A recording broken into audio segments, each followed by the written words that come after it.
Assalamualaikum warahmatullahi wabarakatuh.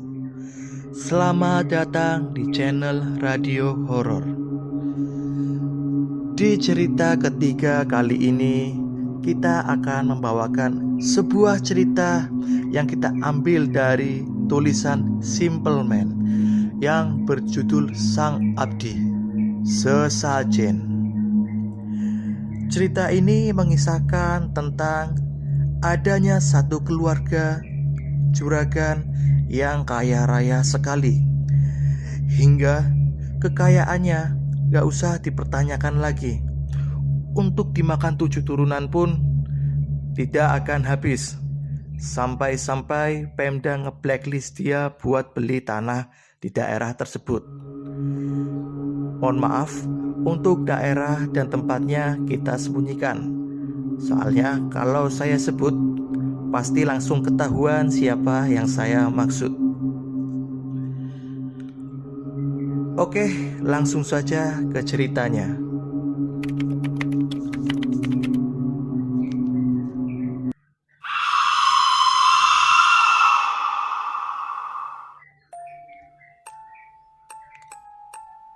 Semua dimulai di malam itu. Di desa, bukan hal aneh penjual bakso berdagang sampai jam 2 dini hari. Nah, waktu itu karena dagangannya masih sisa beberapa mangkok, beliau kebetulan lewat sebuah jalan tanah menuju salah satu desa. Gak ada pikiran apapun, niatnya hanya berdagang saja sampai seseorang memanggil, "Bakso, bakso." Suara perempuan. Tidak beberapa lama terlihat perempuan. Parasnya cantik, masih muda. Ia memberikan mangkok sembari menunggu si abang menjajakan dagangannya. Diliriknya kaki si pembeli. Alhamdulillah, napak tanah jadi bukan hantu. Sambil basa-basi, si abang pun bertanya, "Rumah panjenengan di mana? Kok nggak pernah lihat ya?" Si mbak yang beli menunjuk sebuah rumah dengan teras yang luas nggak kira-kira. Di sana berdiri sebuah rumah megah, paling megah pada tahun segitu. Di antara rumah lain di desa ini, tidak ada yang tidak kenal rumah itu. Rumah Cipto. Begitu orang dulu memanggilnya. Karena rumahnya memang milik keluarga yang paling terpandang, paling kaya sekaligus paling berkuasa di desa itu. Setelah bertanya itu, si penjual bakso kembali basa-basi. Mulai bertanya, mulai dari siapa mbaknya sampai ke ranah pribadi. Mbaknya menjawab ala kadarnya bahwa ia adalah abdi. Si penjual tidak paham maksud kata abdi. Yang ia pikirkan itu adalah bahwa ia bekerja pada keluarga Cipto tadi. Di tengah obrolan sembari menyelesaikan dagangannya, tiba-tiba si mbak mengatakan sesuatu kepada si penjual.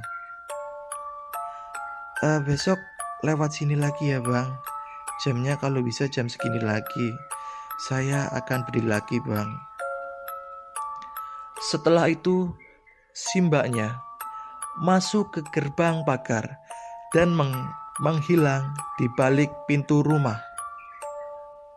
Aneh, baru pertama kali seseorang pedagang keliling memiliki pelanggan tetap di jam tertentu. Selama hampir 5 hari, si abang lewat jalan itu dan seolah-olah Pesan Simba seperti sebuah tanggung jawab yang harus abang itu penuhi. Bahkan saat dagangannya akan habis, selalu ia sisakan satu mangkok untuk mbaknya, bahkan ia tidak tahu namanya. Di malam yang keenam itu, saat melewati tempat itu, si penjual bakso mendengar suara perempuan menangis. Takut, ngeri. Suaranya terdengar sangat sedih. Ingin lari dan kabur, namun terurungkan ketika si abang terpaku melihat di samping pagar Simba yang rupanya menangis. Mbaknya kenapa menangis? Simba yang kaget kemudian berpura-pura bahwa ia tidak menangis. Entah apa alasan untuk meyakinkan abang penjual bakso itu. Meski berbohong, si abang tidak mau ikut campur lebih jauh tentang masalahnya. Singkat cerita, si abang kemudian menjajakan dagangannya. Malam itu, ia kasih gratis agar Simba tidak sedih lagi. Saat itulah, Simba lagi-lagi mengatakan hal yang tidak dia mengerti. Besok abang gak perlu lewat sini lagi. Toh saya sudah gak di sini lagi. Mendengar itu, si abang sebenarnya ingin bertanya, apa Simba berhenti dari pekerjaan sebagai abdi atau ia mau pulang kampung? Namun, pertanyaan itu ia urungkan. Dan benar saja, di malam berikutnya, si abang tidak ada lagi untuk membeli. Di malam berikutnya, Simba tidak lagi ada untuk membeli dagangannya. Sudah lebih dari seminggu, Simba tidak pernah keluar lagi. Muncul banyak pertanyaan. Kenapa Simba menangis? Kenapa Simba tidak di sini lagi? Dan entah bandel atau apa, rupanya si abang tetap lewat jalan itu. Sampai suatu malam ketika ia lewat jalan situ lagi, mbaknya muncul. Bakso, bakso.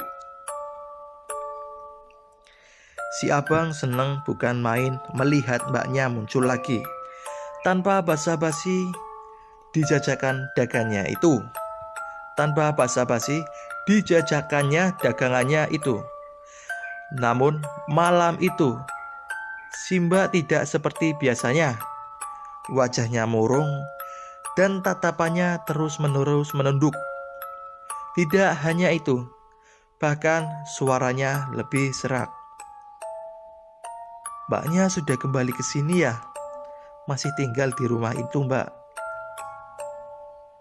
Boten, Mas, kata Simba. Kemudian ia menunjuk sebuah kebun. Di sana banyak pohon besar, mulai dari mangga sampai jambu yang masih ada di tanah milik keluarga Cipto. Si abang bingung. Apa mungkin keluarga Cipto membangunkan rumah untuk Simba di tanah itu? Setelah mendapatkan baksonya, Simba pergi dan benar, dia tidak masuk ke rumah yang besar itu, tapi menghilang di kebun tadi. Si masnya langsung kabur. Sesampainya di rumah, si abang gak bisa tidur. Terbayang wajahnya Simba. Selain itu, bulu kuduknya merinding dan benar-benar gila.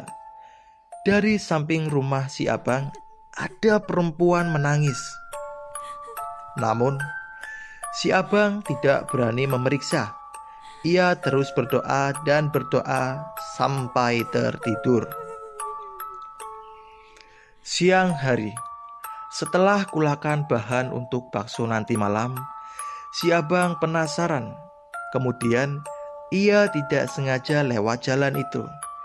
Tanpa pikir panjang, ia parkirkan sepeda ontelnya lalu masuk ke kebun itu. Di sana, rupanya hanya ada pohon-pohon yang ditanam campur aduk. Tidak ada apa-apa. Tidak ada apa-apa sampai tercium aroma bangkai.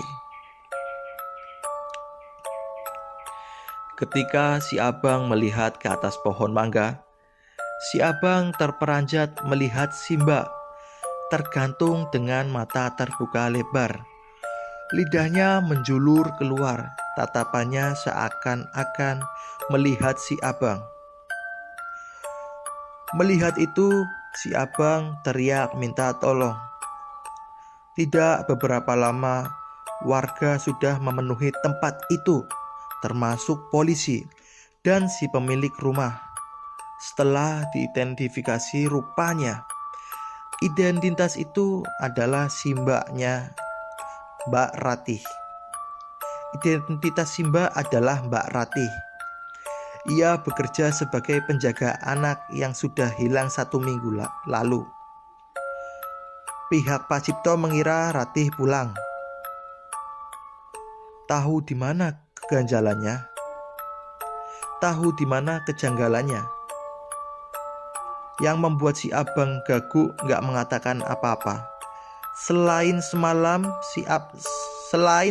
si abang melihat si mbak membeli bakso miliknya. Waktu antara hilang dan ditemukan meninggalnya tidak cocok. Karena menurut pihak kepolisian, si mbaknya kemungkinan sudah meninggal antara kurun waktu 2-3 hari. Jadi, kemana sisa 4 hari keberadaan si mbak berada? Kecuali ada kebohongan tentang hilangnya si mbak. Keluarga itu menyembunyikan sesuatu. Sesuatu dari maksud 4 hari kemana si mbak berada. Dan tentu saja, pesan terakhir si mbak itu. Namun cerita ini akan dimulai dari sini. Cerita ini dimulai bukan untuk menceritakan kematian perempuan itu, melainkan menceritakan teka-teki dari seseorang yang menjadi saksi, berbagai hal yang membingungkan, bahkan mengerikan yang ia temui. Selama mengabdi pada keluarga Cipto, di sini saya akan memulai ceritanya. Setelah kejadian itu, memang banyak desas-desus yang hampir diketahui semua warga desa. Tapi, tidak ada yang berani mencari tahu lebih jauh. Dan perlahan-lahan, kejadian itu lenyap seperti embun, menghilang begitu saja, dan kemudian dilupakan. Seseorang yang menceritakan ini adalah tetangga dari canggah saya. Sebut saja namanya Pak Budi. Dulu, saat masih muda, setelah selesai menempuh pendidikan SMP, beliau mengawali karirnya sebagai kernet sopir truk. Berbagai perjalanan sudah ia jabani, mulai dari rute antar kota sampai rute antar provinsi. Semua pengalaman ini memupuknya menjadi pribadi yang tangguh dan membuatnya menjadi salah satu orang yang bisa mengendarai mulai dari mobil pickup sampai truk gandeng. Karena dirasa jalan hidup sebagai sopir ekspedisi tidak membuatnya menjadi pria yang mapan dengan segala tuntutan bahwa ia adalah anak pertama yang harus sukses, Pak Budi pun berhenti menjadi sopir truk. Sebuah jalan terbuka ketika tetangganya memberitahu bahwa keluarga Cipto sedang mencari seorang sopir pribadi. Semua tahu siapa keluarga Cipto. Terlepas dari desas-desus yang tersebar, Pak Budi nekat melamar kerja dan hari itu juga ia diterima bekerja di sana. Karena saat itu tidak banyak orang yang bisa menyetir mobil seperti saat ini. Meski mereka bertetangga, namun ia adalah kali pertama Pak Budi masuk ke kediaman keluarga Cipto, yang membuatnya berdejak antara kagum dan ngeri. Sebegini besarnya rumah ini, namun entah kenapa ada perasaan tidak enak melihat semua perabotan di rumah ini, seolah ia diawasi. Saat itu yang mengantarkan Pak Budi adalah Bu Asirih, wanita tua yang umurnya berkisar antara 50-an, namun masih terlihat bugar. Ia jarang berbicara dengan wanita ini, karena kesehariannya beliau adalah di dalam rumah, tanpa sekalipun berbicara dengan tetangga. Sebenarnya, ini bukan hal yang aneh mengenai keluarga Cipto, karena mereka seperti terasing. Meskipun sudah lama tinggal di desa ini, bagi para tetangga mereka terasa seperti tidak tinggal di dunia yang sama, seolah mengundang banyak sekali pertanyaan termasuk para penghuninya. "Monggo mas, mriki mas, monggo," kata Bu Asirih lembut dengan logat Jawanya. Selama di perjalanan, Pak Budi melihat ke sana kemari, mengagumi berbagai patung aneh yang ia temui terpasang di beberapa sudut bagian rumah ini. Gaya desainnya benar-benar masih kejawen. Saat itulah ketika Pak Budi menikmati pemandangan itu, matanya teralihkan pada sebuah pemandangan tercengangkan.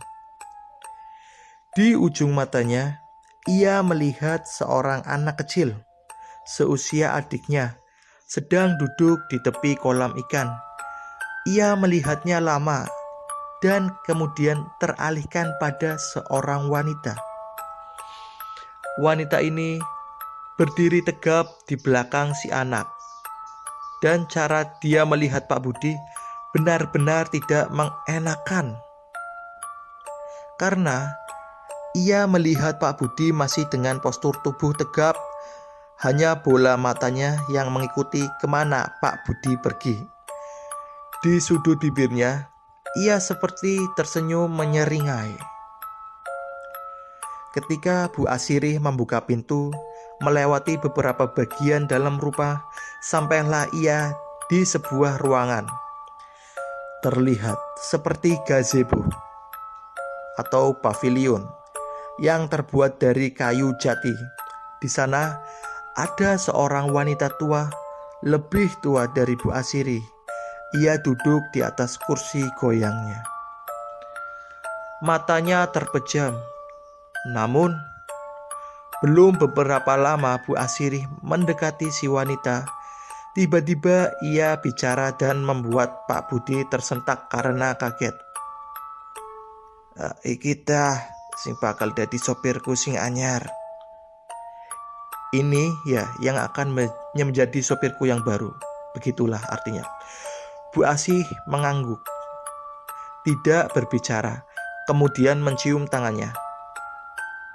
"Pak Budi, perkenalkan, niki Ndoro Sasri," ucap Bu Asirih. Beliau berdiri tegap dan mengepalkan tangannya di depan perut, membuat Pak Budi bingung, seakan-akan ia berbicara di depan seorang maharaja. Setelah menjelaskan panjang lebar mulai dari gelar sampai pemimpin keluarga, Bu Asirih mengantarkan Pak Budi ke belakang rumah. Di sanalah nanti ia akan tinggal meski bertetangga. Keluarga Cipto menginginkan pengabdian dari Pak Budi selama 24 jam dan harus siap. Untuk itu dibuatkanlah kamar yang khusus untuk sopir yang bekerja di keluarga ini. Di sanalah Bu Asirih menjelaskan semua. Bu Asirih menjelaskan yang ada di dalam rumah ini, mulai dari ungguh-ungguh hingga apa yang tidak boleh dilakukan oleh Pak Budi selama tinggal ke kediaman keluarga ini. Saat ini keluarga Cipto dipimpin oleh Ndoro Sasri setelah kematian Eyang Sarwojo yang meninggal karena sakit. Penerusnya yaitu anaknya adalah Atmojo dan istrinya Sekar. Namun mereka sudah lama tidak tinggal di sini lagi. Namun ada 5 anaknya yang ada di sini. Kesemua anaknya adalah laki-laki. Dan saat ini mereka tinggal di kediaman masing-masing. Kediaman yang dimaksud Bu Sasri adalah sebuah kamar khusus yang memang tidak bisa dimasuki oleh sembarang orang. Mendengar itu, Pak Budi hanya diam. Yang ia pikirkan hanya satu, Pandawa. Ada satu hal yang orang Jawa percaya ketika sebuah keluarga melahirkan 5 anak lelaki atau 5 anak perempuan. Itu adalah kutukan Pandawa. Dan itu masih dipercaya sampai sekarang. Maksud kutukan adalah konon akan ada 1 atau 2 anak yang tidak bisa mengemban beban lebih. Akibatnya, ia akan gila atau memiliki kekurangan mental yang benar-benar serius. Dan biasanya yang paling umum diserang adalah anak terakhir. Namun, itu hanyalah rumor yang beredar. Pak Budi saat itu mencoba berpikir bahwa itu hanyalah mitos dari orang zaman dulu. Namun, sepertinya hal itu juga berlaku pada keluarga ini. Setidaknya itu yang akan Pak Budi lihat dengan mata kepala sendiri. Selain 5 anak yang tinggal di rumah ini, ada lagi yang Pak Budi harus tahu, bahwa setiap anak memiliki penjaga khusus untuk mereka satu persatu. Dan biasanya mereka dipanggil dengan Dayang Abdi. Dan setiap Dayang Abdi akan menjaga 1 anak. Kesemua Dayang Abdi adalah seorang perempuan. Semua yang Bu Asiri ceritakan membuat Pak Budi teringat dengan perempuan yang ia lihat tadi. Apakah anak kecil itu adalah salah satu dari 5 anak itu? Bila benar, maka perempuan yang ada di belakangnya adalah... Selain memberi penjelasan tentang itu, Bu Asiri juga menjelaskan tentang hal lain. Semua tempat yang tidak boleh Pak Budi datangi. Yang paling dekat dengan kamar Pak Budi adalah sebuah tempat sanggar cayang. Sebuah bangunan yang hampir sama seperti gazebo, namun ada di seberang. Bangunannya bisa dilihat langsung dari kamar Pak Budi. Jaraknya tidak terlalu jauh, namun setiap dipandang entah kenapa terlihat menakutkan sekali. Seolah ada yang berdiri di peralatan gazebonya. Pak Budi mengangguk, pertanda ia mengerti, dan hari itu Bu Asiri pergi. Ada satu hal yang membuat Pak Budi merasa asing saat berdiri di sini, adalah aroma. Entah sadar atau tidak, aroma Bu Asiri tercium seperti aroma pandan, mengingatkannya pada sosok kuntilanak yang sudah sering ia dengar di desa. Namun, mulai hari ini ia akan sering bertemu. Saat malam, kondisi rumah itu nyaris sepi, sunyi. Penerangan rumah pun hanya ada di beberapa sudut. Pak Budi menghisap beberapa batang rokok. Ia duduk di depan kamar, memandang persis gazebo yang tidak boleh ia datangi bila tidak bersama Bu Asiri. Entah kenapa bosan atau apa, Pak Budi berjalan mau melihat keseluruhan rumah ini, meski hanya dari luar rumah.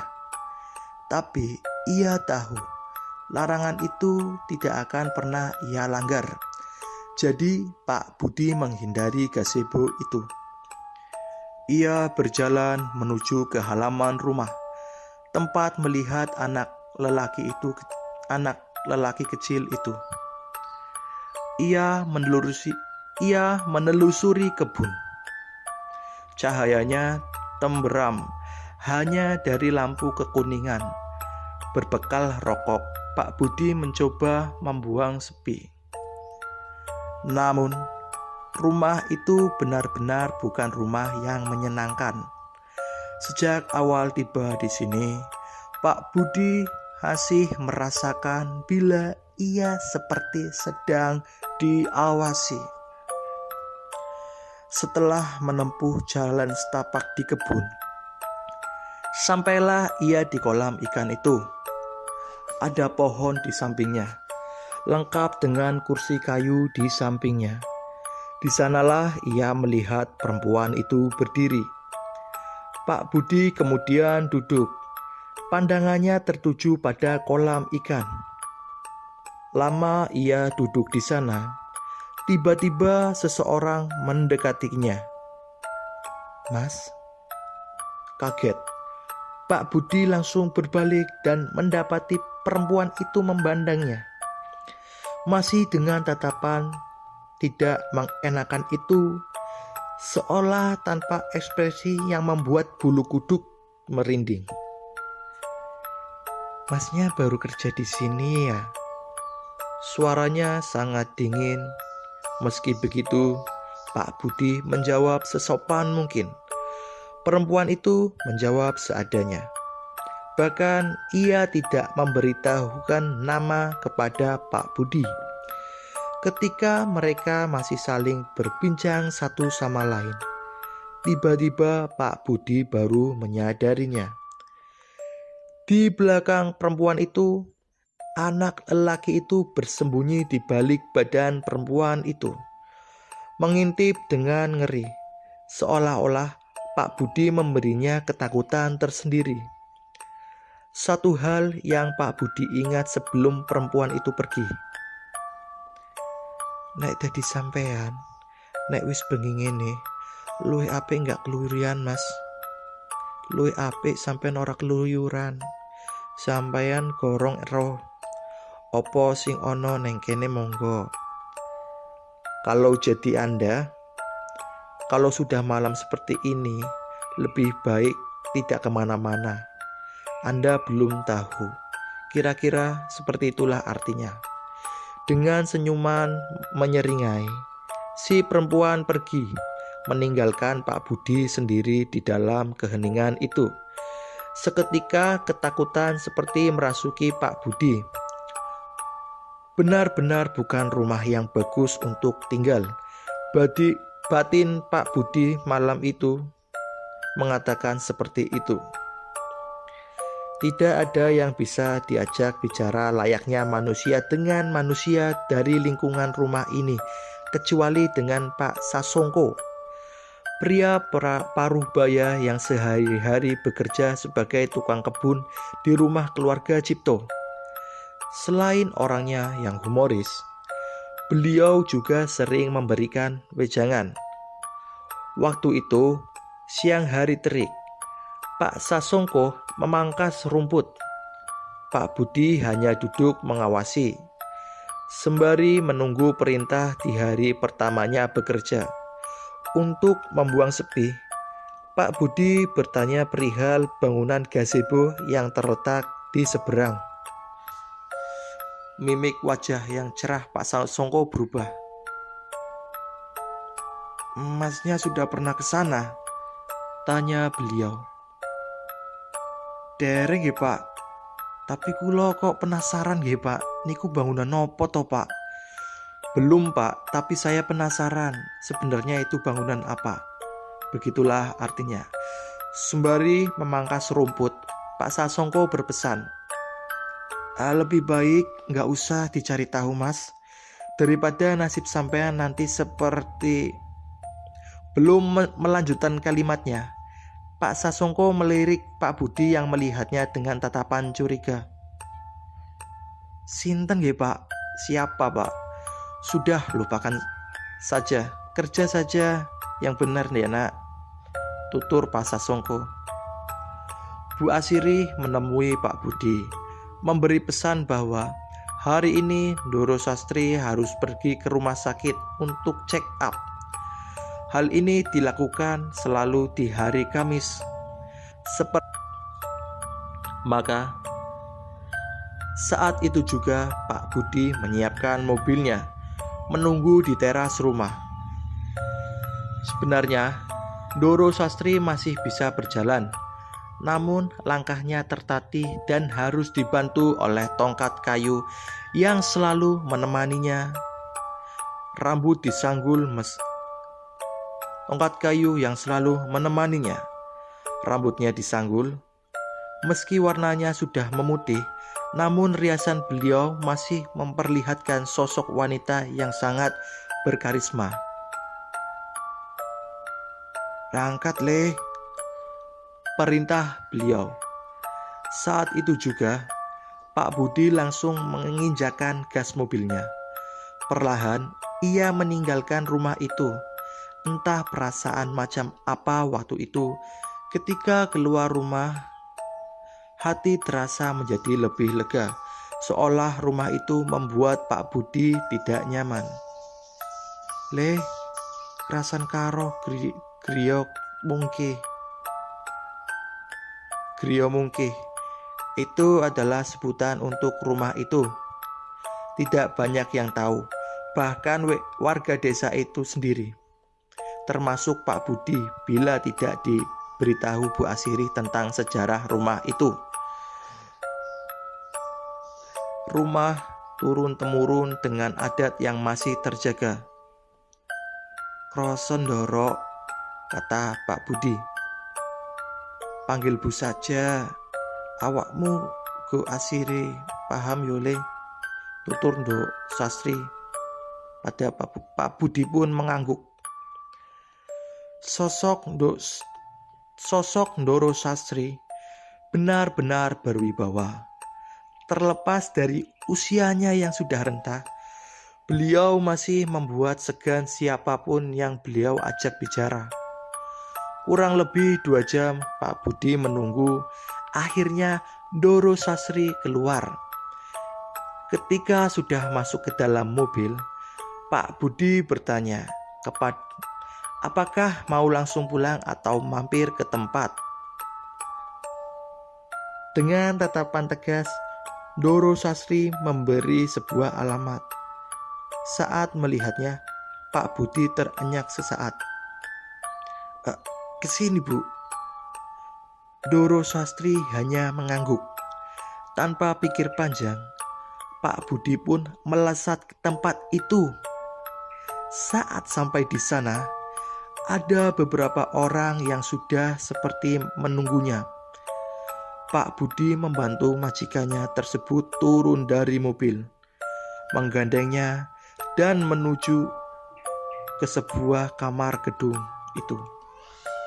Tempat ini kurang dikenal di kalangan masyarakat, namun di kalangan staf medis di kota ini, semua tahu itu adalah tempat rehabilitasi trauma atau kejiwaan. Tempat yang tentu membuat Pak Budi penasaran setengah mati. Setelah menelusuri koridor panjang, terlihat seorang perempuan. Dari cara berdirinya, ia menyerupai perempuan di rumah Griya Mungkih. Hanya saja, yang ini wajahnya lebih tegas lagi. Entah kenapa, ada ekspresi ketakutan dari cara memandangnya. Ia membungkuk, kemudian membuka pintu. Beliau di dalam, Ndoro." Cara berbicaranya pun gemetar. Tidak menjawab, Ndoro Sastri langsung masuk. Di dalamnya ada seorang pria berkisar di usia 20-an. Hanya saja sikap dan perilakunya aneh. Ia hanya duduk, matanya kosong, memandang ke tembok. Pak Budi yang melihat itu hanya diam tertegun lama. Berbeda dengan Pak Budi, si perempuan tampak gelisah, terlihat dari bagaimana ia memainkan jemarinya tanda tidak tenang. Ketika si lelaki tak dikenal itu melihat Ndoro Sastri, ia menjerit. Matanya melotot, ketakutan, ia beringsut mundur. Jeritanya juga terdengar aneh, tidak seperti jeritan ketika seorang berteriak ketakutan atau panik. Jeritanya tampak sumbang. Si perempuan yang sedari tadi melihat seperti ingin masuk ke ruangan itu, namun ia ketakutan juga. Hal terakhir yang diingat Pak Budi adalah Ndoro Sastri memeluknya meski kesusahan dengan tongkat di tangannya. Ia berhasil memeluk lelaki tak dikenal itu. Ada tangis pecah dan kemudian Ndoro Sastri seperti berbisik sesuatu. Si lelaki yang histeris tiba-tiba diam. Benar-benar menjadi diam, tak berteriak lagi. Pak Budi meninggalkan tempat itu. Sore hari, ada satu kalimat yang masih diingat setiap terbayang kejadian itu. Perempuan itu, ia bertanya pada Pak Budi, Masnya percaya dengan yang namanya jejek? Mumpung masnya belum tahu lebih baik cari kerjaan lain ya mas. Saat itu Pak Budi masih belum paham maksud kalimat jejek itu. Jadi hampir setelah kejadian itu Pak Budi terus terbayang-bayang. Setelah pekerjaan itu selesai, Pak Budi mencoba melupakan semuanya. Ia tidak tahu siapa lelaki itu, siapa perempuan yang menyerupai Dayang Abdi atau apapun itu. Setelah hari mulai petang, Pak Budi menunaikan sholat di kamarnya. Mungkin karena tidak fokus atau apa, selama sholat ia merasa ada wajah wanita tua terbayang-bayang di setiap Pak Budi mencoba khusyuk. Namun itu belum seberapa dibandingkan suara tertawa yang khas seperti terdengar meski hanya sayup lirih. Membuat Pak Budi teringat-ingat. Suara tawa itu nyaris atau sama persis seperti suara Ndoro Sari.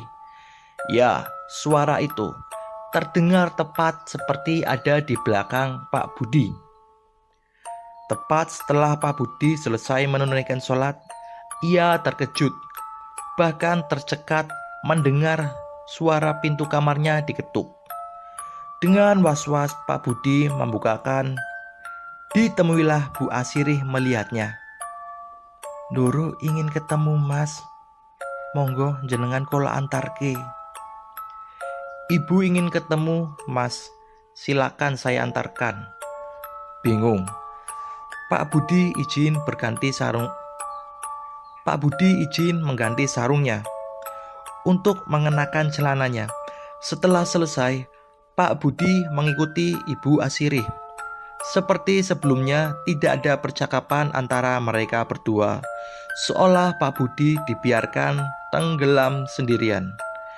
Kali ini Ibu Asirih menuntunnya masuk lebih jauh ke dalam rumah, seolah kali ini adalah langsung di mana Ndoro Sastri menghabiskan malamnya. Di tengah perjalanan tanpa sengaja, mata Pak Budi menangkap sosok anak kecil yang ia temui tempo hari. Anak itu menatapnya kosong. Ia menatap dari seberang ruangan sebelum Pak Budi terpaku pada caranya melihat. Si perempuan yang selalu bersamanya tiba-tiba muncul, menarik anak itu dan menutup pintunya. Suasana rumah itu benar-benar membuat Pak Budi terasing sendirian. Sesampainya di kamar, Ndoro Sastri seperti sudah menunggu. Ia duduk di kursi goyangnya. Di depannya, ia membawa sebuah buku. Setelah Bu Asirih berpamitan pergi, Pak Budi mendengar majikannya menanyakan sesuatu yang mencurigakan. "Le, ibu takoyo, awakmu kok sholat? Nak, ibu mau tanya, kamu kok sholat? Sholat ya? Begitulah artinya. Pertanyaan itu dingin, namun membuat Pak Budi tertegun beberapa saat. Sebelum ia mengangguk, lalu ia melihat Ndoro Sastri tersenyum. Tidak ada yang tahu isi hati wanita itu. Bagus, tutur beliau. Ojo sampai ninggalno sholat ya le. Jangan sampai meninggalkan sholat ya nak. Sebelum berhenti di situ, kemudian Ndoro Sastri bertanya perihal yang lain. Sing mau ndelok mau iku cucuku, jenenge Yanu. Yang kamu lihat tadi itu adalah cucuku, namanya Yanu. Yanu iku asline cah pinter, tapi wis pirang-pirang tahun sakjajane ana sing berubah nang jerone atine. Sakjake iku areke dadi gak waras. Yanu itu aslinya anak yang pintar, tapi sudah beberapa tahun ini ada yang berubah. Dimulai dari perilakunya, anaknya jadi gak waras. Ibu njaluke tolong ojo cerita sopo-sopo yo, nek ono sing lakoni. Ibu mau minta tolong jangan ceritakan siapa-siapa ya kalau ada yang tanya. Setelah mengatakan itu, Pak Budi melangkah pergi. Ia menata pintu kamar, berusaha kembali ke kamarnya. Naas, Pak Budi tidak tahu kemana ia harus berjalan kembali. Tanpa tahu, ia menelusuri setiap lorong yang hampir pencahayaannya dari lampu kekuningan.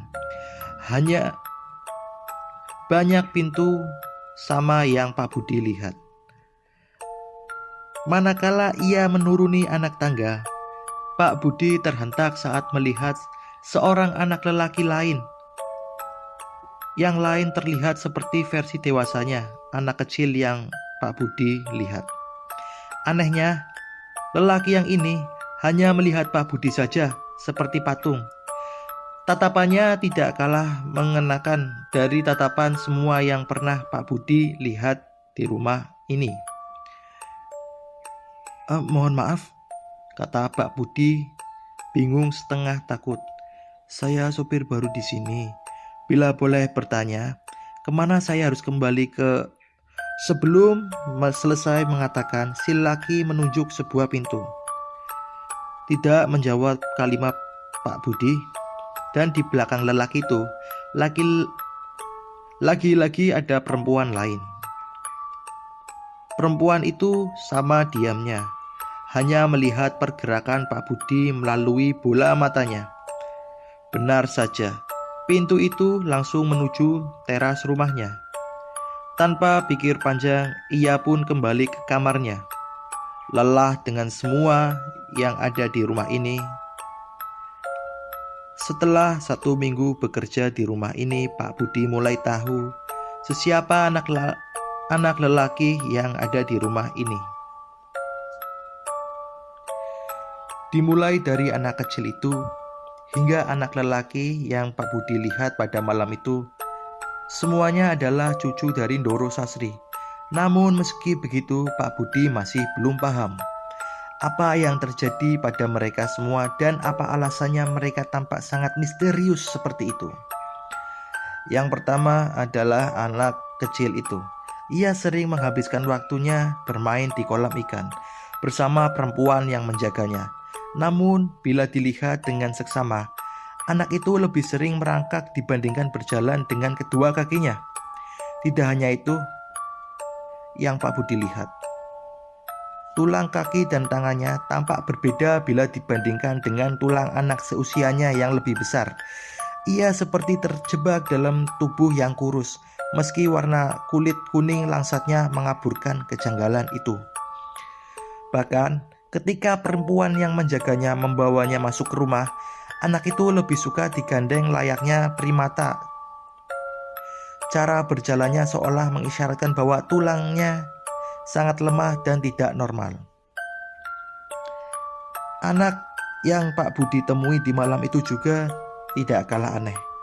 Pak Budi seringkali melihat anak itu hanya duduk memandang teras rumah. Tidak sekalipun Pak Budi pernah mendengar anak itu berbicara sekalipun. Aneh, sangat aneh. Namun, dari semuanya, hanya ada satu anak lelaki yang paling normal. Namun, ia tidak menghabiskan waktu di rumah ini. Ia seringkali mengunjungi rumah ini hanya sebatas bertemu lalu pergi lagi. Dan yang tidak ada perempuan yang mendampinginya. Berbeda dengan saudara-saudaranya. Dari semuanya, Pak Budi sudah menghitung 4 cucu dari Ndoro Sastri, yang membuat bingung di mana cucunya yang kelima. Hal itu membuat Pak Budi begitu penasaran. Namun seiring waktu, Ndoro Sastri perlahan seperti tengah mengawasi gelagatnya. Ada hal menarik yang harus banyak orang tahu tentang sosok Ndoro Sastri. Di balik wajah dinginnya, ia adalah seseorang wanita yang tegas, tanpa banyak basa-basi sedikitpun. Meski begitu, ia adalah orang yang sangat loyal. Terbukti, ia seringkali memberikan uang kepada Pak Budi. Meski Pak Budi tidak meminta, tidak hanya uang, ia seringkali memberikan barang saat ia berkunjung ke sebuah tempat. Bahkan Pak Budi merasa bahwa Ndoro Sastri adalah seorang kaya raya yang tidak sombong dengan harta dan pencapaian keluarganya. Namun tetap saja tidak ada yang tahu isi hati manusia, terlebih saat kejadian di malam itu. 1 minggu sebelum malam itu, Bu Asirih menemui Pak Budi. Beliau mengatakan bahwa Ndoro Sastri ingin bertemu, dan saat ini beliau menunggu di gazebo atas lantai 2.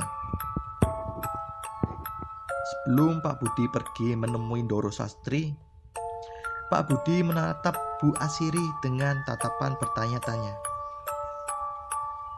Bertanya-tanya akan malam sebelumnya, di mana tanpa sengaja Pak Budi melihat Asirih pergi ke pondok gazebo yang dilarang.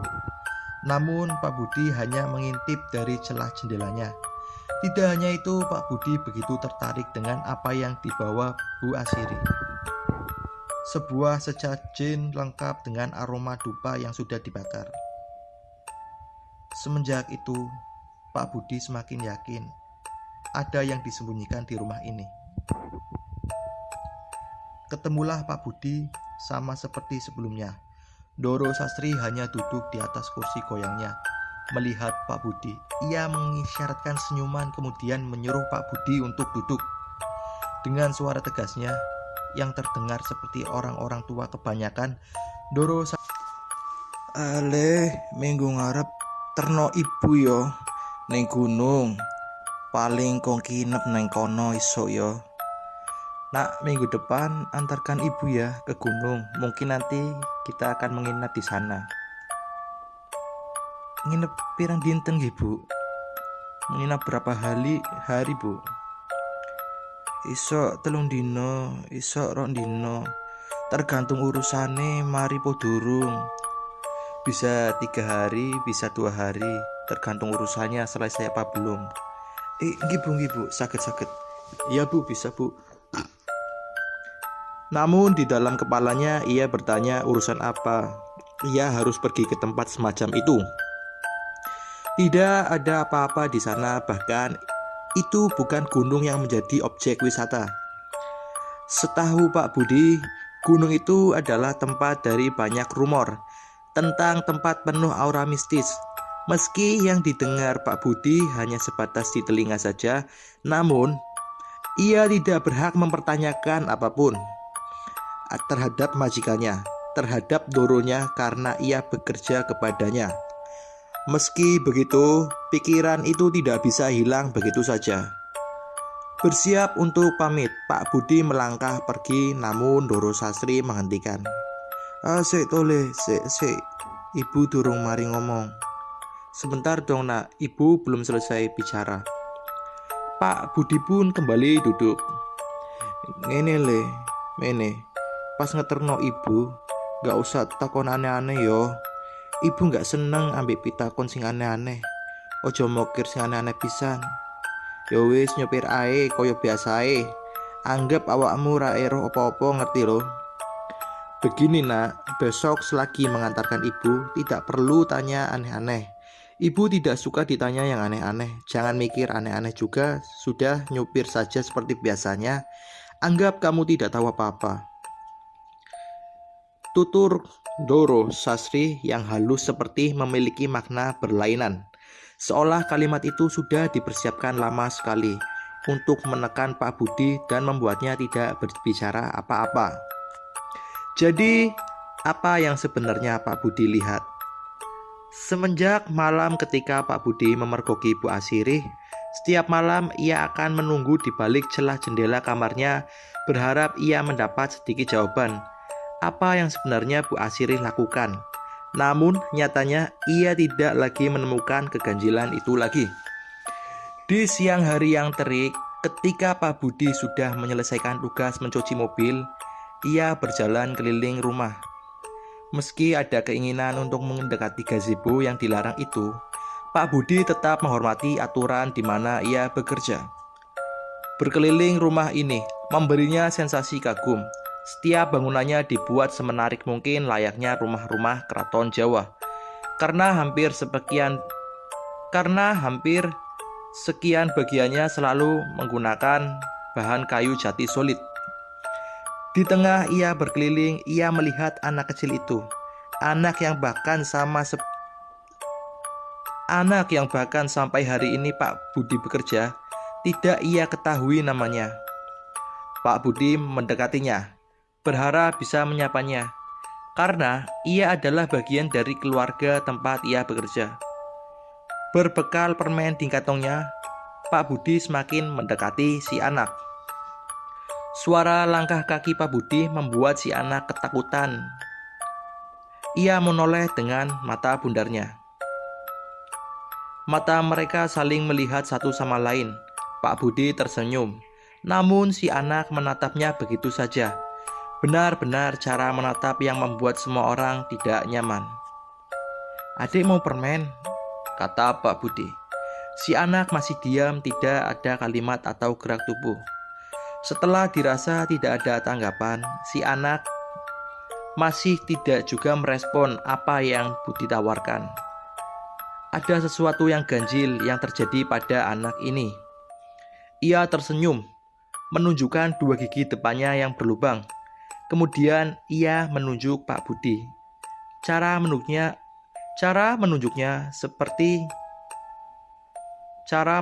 tidak seperti cara menunjuk anak seumurannya. Tangannya gemetar naik turun, seperti layaknya anak kebutuhan khusus. Tidak hanya itu, untuk pertama kalinya ia mendengarkan bersuara. Suaranya sangat berat namun tidak memiliki intonasi nada kalimat benar.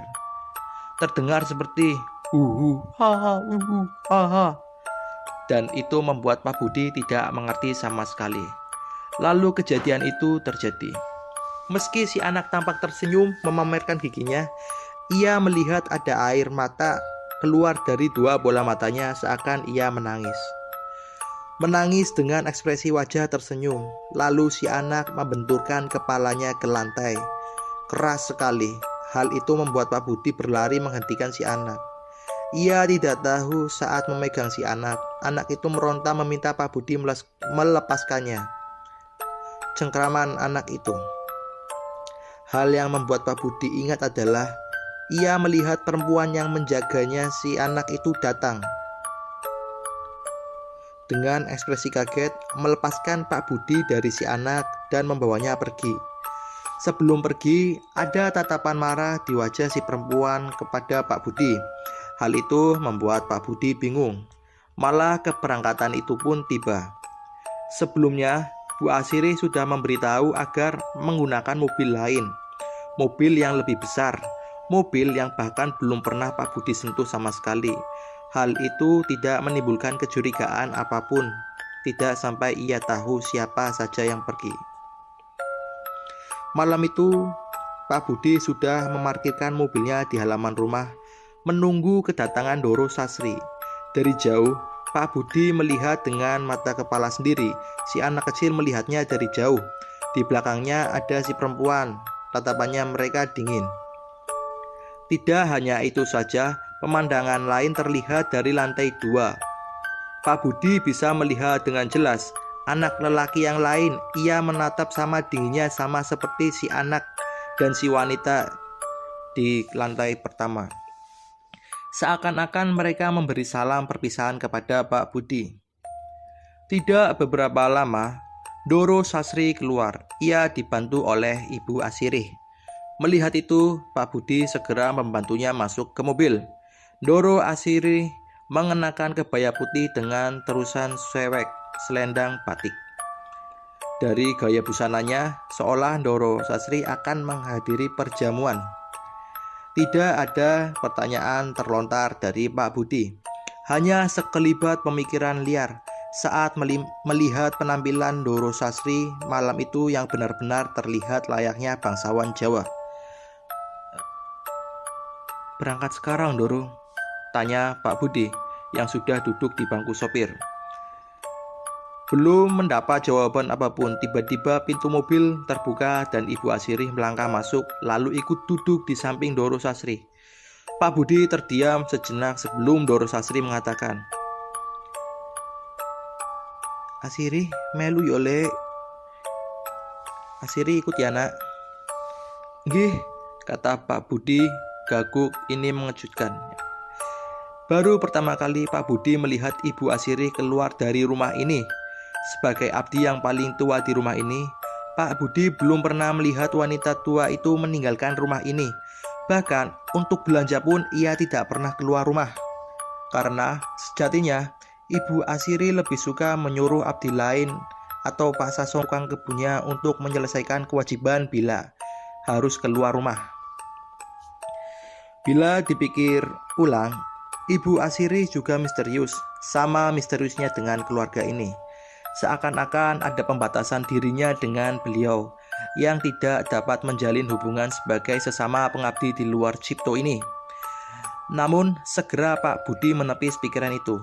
Mobil pun melaju setelah Doro Sasri menyuruh Pak Budi berangkat.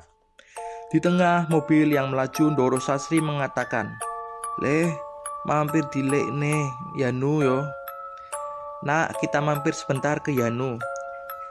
Pak Budi ingat dengan nama itu cucu beliau yang ada di karantina tersebut. Tanpa pikir panjang, Pak Budi segera meluncurkan menuju ke sana. Di luar dugaan, kehadiran mereka seakan sudah ditunggu. Terlihat di lorong tamu gedung itu, Yanu duduk bersama perempuan yang memberi petuah misterius itu agar meninggalkan pekerjaan ini sebelum tahu apa itu jejak yang sampai sekarang belum Pak Budi pahami. Pak Budi hanya menunggu di dalam mobil, sementara Bu Asirih dan Doro Sasri pergi menemui Yanu. Ada peristiwa yang menarik saat Pak Budi melihat apa yang terjadi. Ia mendengar lolongan jeritan dari Yanu yang membuat bulu kuduk berdiri. Yanu yang sebelumnya ia tahu anak muda berkisaran usia 20-an menjerit seperti anak kecil. Tidak diketahui apa alasannya.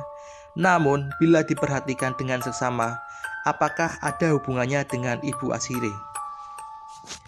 Setelah kurang lebih 10 menit, Bu Asirih dan Doro Sasri kembali ke mobil dengan Yanu di depan mereka.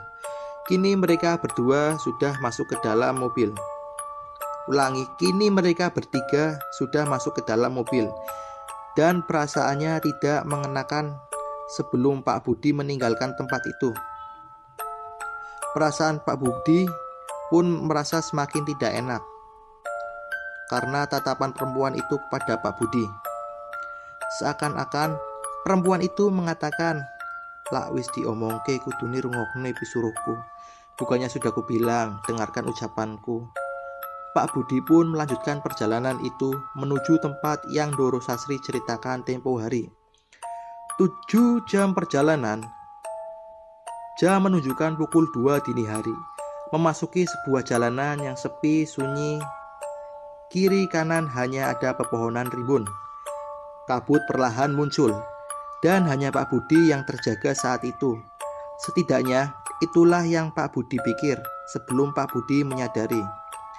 Semua mata di dalam mobil ternyata sama terjaganya dengan beliau. Doro ibu mau tentilem tah? Ibu kenapa belum tidur? Tanya Pak Budi. Namun, anehnya pertanyaan Pak Budi tidak digubris. Seakan-akan mata mereka terbuka namun sukma mereka tengah tertidur. Pak Budi mengulang 3 kali pertanyaan itu, namun tetap tidak mendapat jawaban. Hal itu menimbulkan ketakutan tersendiri kepada Pak Budi. Mungkin karena itu juga memicu Pak Budi sehingga kehilangan fokus. Akibatnya perlahan di tengah kegelapan jalan dan medan yang naik turun, terlihat di kiri kanan jalan tiba-tiba ramai orang berbaris dan membuat Pak Budi kaget. Bagaimana mungkin di tengah jalan gunung seperti ini banyak aktivitas kiri kanan yang ramai orang, seperti pasar dadakan. Kejadian itu terjadi cukup lama sampai sentuhan Ibu Asiri menghentakkannya, membuat Pak Budi memaki kaget dan menginjak rem kuat-kuat. Ban mobil berdecit keras beradu dengan aspal. Sebelum berhenti total, Bu Asiri melihat Pak Budi dengan tatapan dingin. "Bu, enten nopo, Bu?" tanya Pak Budi kaget. Tepat di depan Pak Budi ada sebuah pohon besar dan mobil sudah keluar dari jalur aspal. "Wis, nggak popo, nggak usah dipikirno. Wis cedek kok, ayo lanjutin." "Sudah, nggak apa-apa, nggak usah dipikirkan. Sudah dekat perjalanannya, ayo lanjutkan." Bu Asiri kembali duduk, mata Yanu masih kosong, begitu juga dengan Doro Sasri. Bingung, Pak Budi yakin tadi melihat banyak keramaian di kiri dan kanan jalan. Seperti apa yang baru saja terjadi hanya kilasan mimpi. Untuk ukuran peristiwa bahwa mobil akan menghantam pohon, tak ada satupun orang yang berwajah panik. Hanya Pak Budi sendiri yang panik. Setelah menempuh 1 jam perjalanan lagi, setelah menempuh perjalanan 1 jam lagi, mereka melihat sebuah gapura.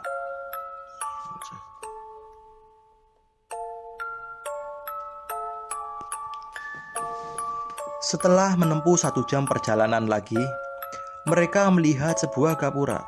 Tidak diketahui ada gapura di tanah gunung ini. Ibu Asiri yang menyuruh masuk ke gapura itu, seakan Ibu Asiri sudah seringkali melewati jalanan ini. Tanpa bertanya, Pak Budi menurut saja.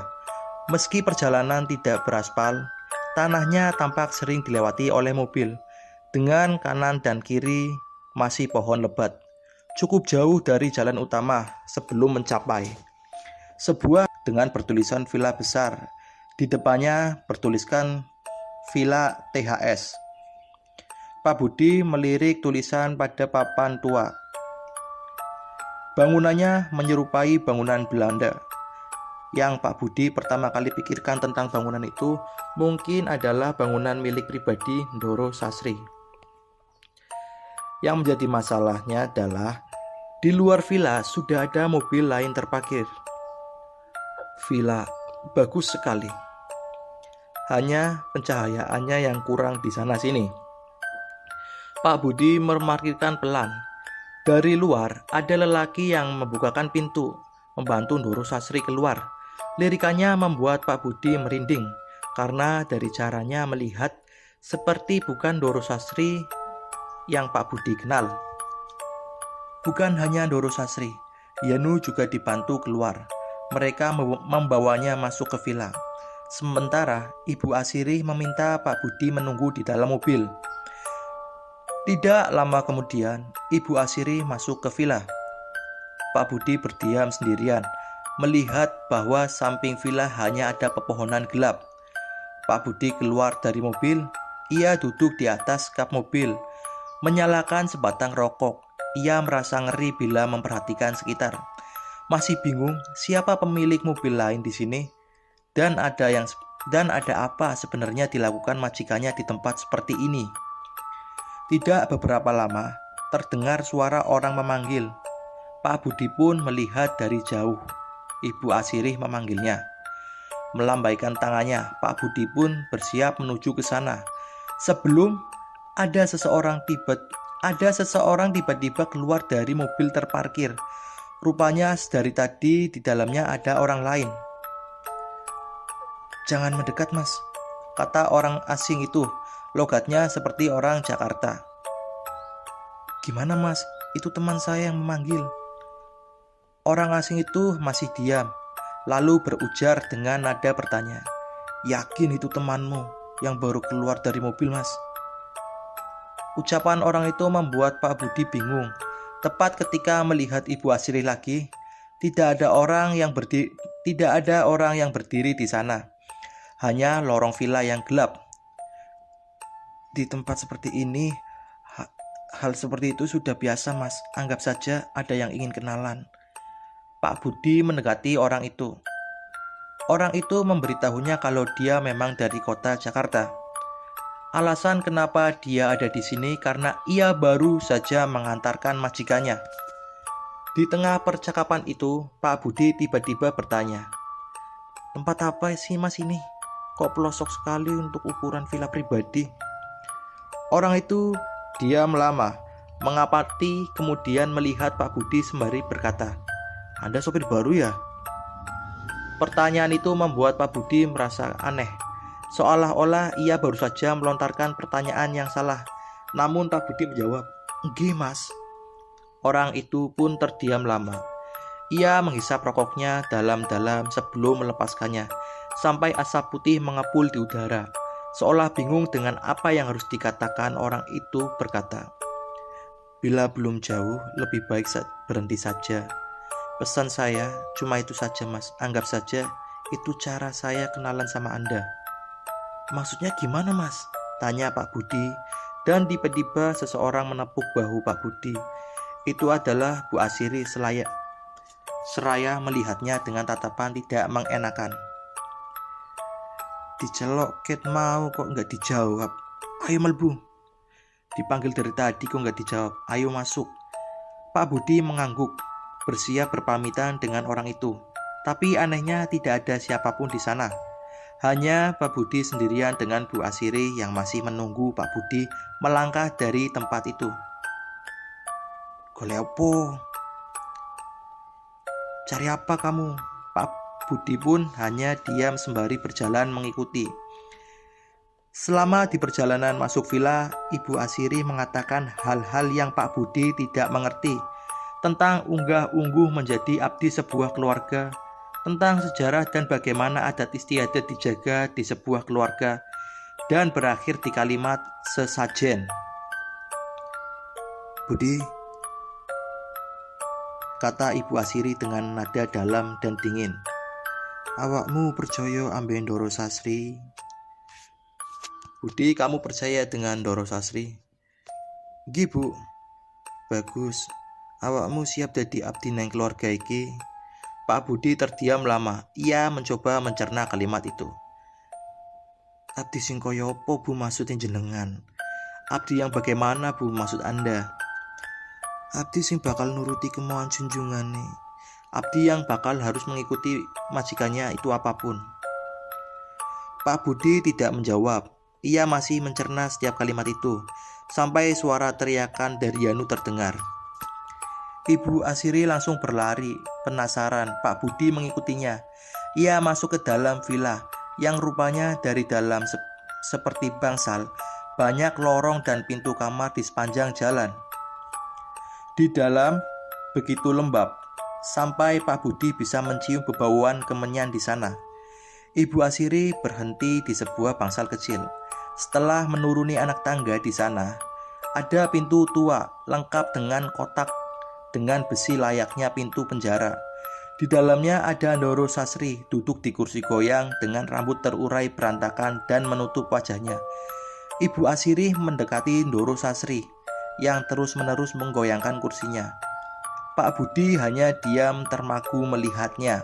Di samping kiri kanan, Banyak sekali sesajian, lengkap dengan bunga dan dupa.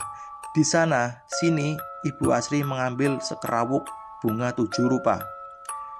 Dengan telaten, menyuapkan ke mulut Ndoro Sasri. Semua yang Pak Budi lihat benar-benar di luar logikanya. Ia tidak pernah melihat hal segila ini di depannya. Sebelum matanya teralihkan pada sosok dengan kain kafan yang ada di atas ranjang bangsal. Le, terdengar suara Ndoro Sasri memanggil Pak Budi. Mrene oleh. Ndoro Sasri melambaikan tangannya yang keriput. Di sampingnya Ibu Asri berdiri menatap Pak Budi dingin. Namun mata Pak Budi tertuju pada seonggok kain kafan yang menggeliat di atas ranjang. Yanu, kata Pak Budi gemetar. Ia tahu itu Yanu yang diikat di ranjang. Namun Pak Budi tidak mengerti apa yang terjadi. Anehnya, ketakutan yang Pak Budi rasakan malah menuntunnya mendekati Ndoro Sasri yang terus melambaikan tangannya. Le, gelem dadi abdi simbah yo. Nak, kamu mau jadi abdinya Mbah yo? Mbah, kata Pak Budi. Ndoro Sasri tidak pernah menyuruhnya memanggil simbah. Beliau lebih suka dipanggil ibu, pikir Pak Budi. Dan setelah memikirkan itu, Ndoro Sasri tertawa membuat Pak Budi begidik. Ibu Sasri mendekati Pak Budi, kemudian menuntunnya mendekati Yanu. Ia benar-benar diikat dengan 5 titik tali pocong, menyerupai jenazah. Aduh sono yo, mandikan. Tepat di samping ranjang ada sebuah genok atau kadi besar berisi air, lengkap dengan gayung dari patok kelapa. Pak Budi menyiramkan air itu ke tubuh Yanu. Wajahnya ditutupi dengan kain, sehingga kemungkinan ia kesulitan untuk bernapas. Air yang disiramkan terdapat dengan bunga 7 rupa. Tidak hanya itu, di bawah ranjang, rupanya ada sepotong ayam cemani yang kepalanya sudah dipenggal. Tidak mengerti, namun Pak Budi menurut saja. Ia begitu ketakutan malam itu. Tidak beberapa lama, Ndoro Sasri turun dari kursi goyangnya. Ia berjalan bertertatih-tatih menuju Pak Budi. Caranya berjalan nyaris seperti cara berjalan orang tua pada umumnya, hanya saja lebih bungkuk.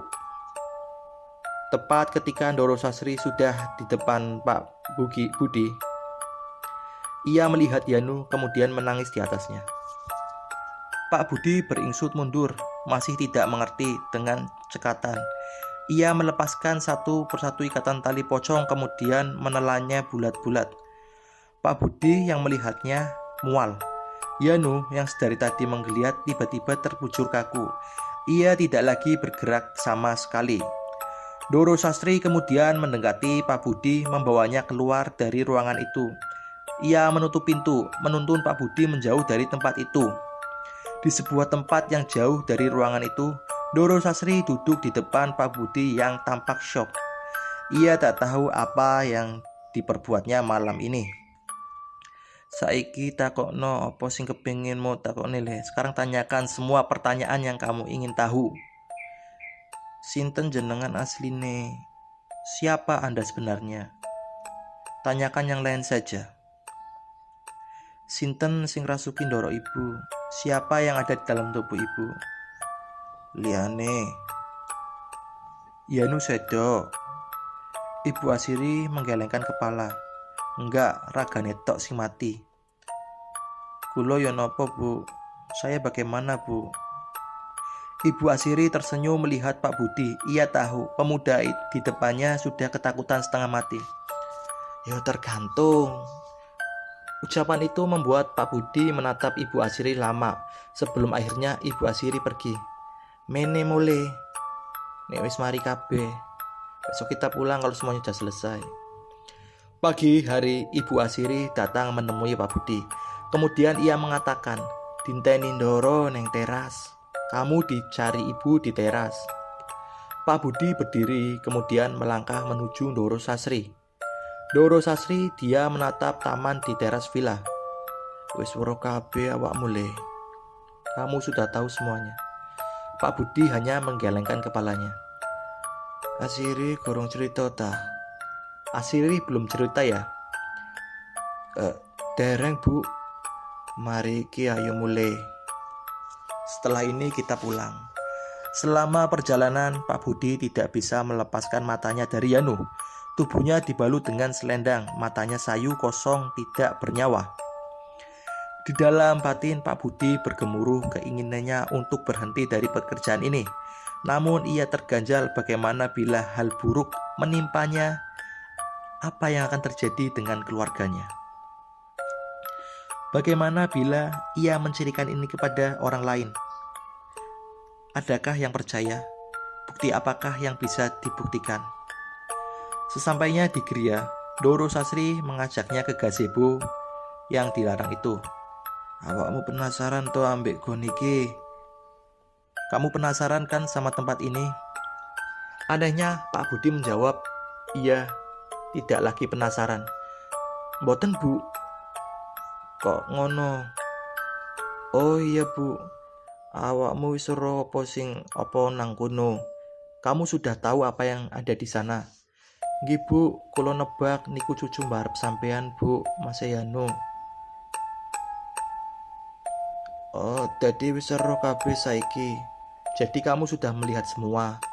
Pak Budi mengangguk. Tetep bakal metu awakmu le. Kamu tetap mau berhenti? Nggih bu, kata kula dereng ngomong ngeten sabda saiki wis Ibu Asiri nawani kula. Saya belum berjanji untuk mau saat ini. Ibu Asiri menawari permintaannya mengabdi pada ibu. Aku suruh. Hari itu Pak Budi meninggalkan tempat itu. Ia berbicara kepada keluarganya. Namun anehnya, semua yang Pak Budi ceritakan seperti tidak digubris oleh keluarganya, seakan-akan semua orang sudah tahu. Bapaknya menyuruh Pak Budi bertemu dengan seseorang, saudara jauhnya. Awakmu kudu dipageri le, mulai saiki. Kamu harus dilindungi mulai sekarang. Berangkatlah Pak Budi menemui saudara jauh atas perintah bapaknya. Di sana rupanya ia sudah ditunggu. Namun kejadian yang hampir menghilangkan nyawa Pak Budi saat menuju ke sana. Ia hampir saja dihantam truk dari depan saat mengendari motor RC-nya. Untungnya Pak Budi masih diberi selamat karena ia bisa langsung berdiri dan menghindar. Detik itu, lalu ia tahu apa maksud ucapan bapaknya, bahwa ia harus dipagari mulai sekarang. Saat motornya diperiksa, di antara ban luar dan ban dalam, ditemukan potongan bambu kuning, sehingga bergerak, membuat ban menjadi selip dan akhirnya hilang kendali. Bahkan saat dilihat, orang yang memeriksanya ikut kaget. Mas, jenengan diincar wong ya? Mas, Anda diincar orang ya? Loh kok ngono pak? Kok bisa bilang begitu pak? Mana bisa orang memasukkan benda seperti ini ke dalam ban kalau bukan ilmu hitam? Pak Budi hanya bisa berdoa diberikan selamat sampai tujuan. Dan ketika ia sampai di sana, Pak Budi menceritakan semuanya kepada saudaranya itu. Saudaranya hanya mengangguk, mengerti, bahkan ia tahu di belakang Pak Budi ada puluhan jin mengikutinya. Namun sudah diusir saat menginjak pekarangan rumah ini. Di sanalah Pak Budi diberitahu apa yang sebenarnya terjadi di keluarga itu. Sosok yang kamu lihat tadi malam itu adalah kepala keluarga. Ia selalu ikut kepada keturunannya atas perjanjian yang ia buat dengan jin yang selama ini menjadi satu ikatan dengan keturunan-keturunannya. Kain kafan hanya simbol. Ia hidup dari memakan sukma keturunannya. Kalau saya tanya,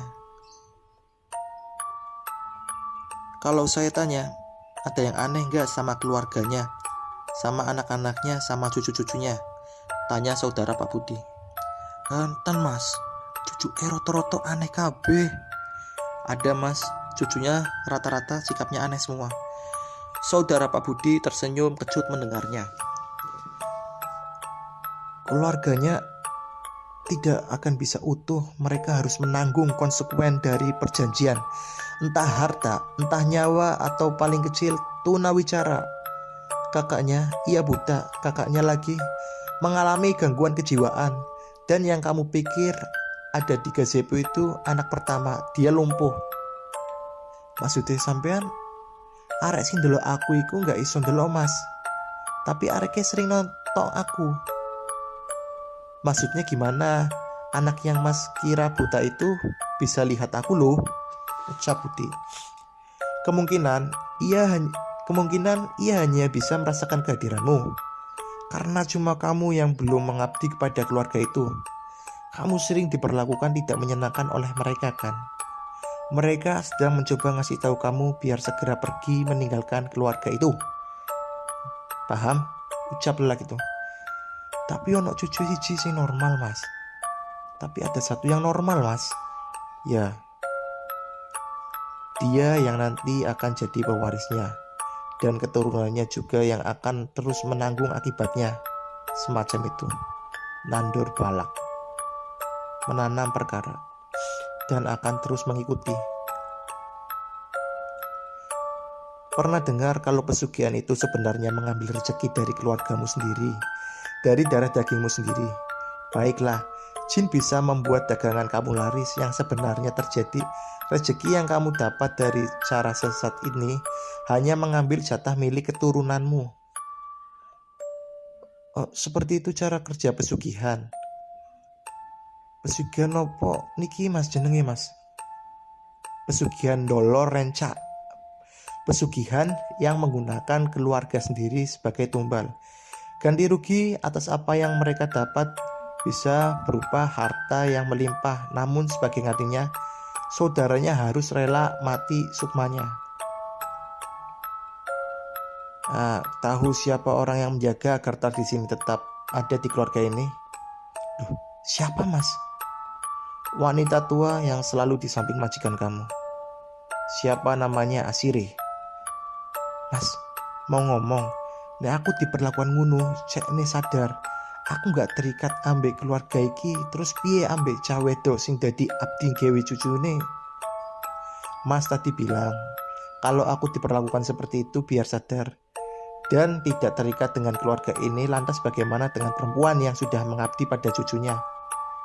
Mati, kata lelaki itu. Semua manusia nantinya akan mati. Jadi ya semacam ikatan batin. Bila sukma majikannya sudah mati, ya dia ikut mati dengan cara yang aneh-aneh.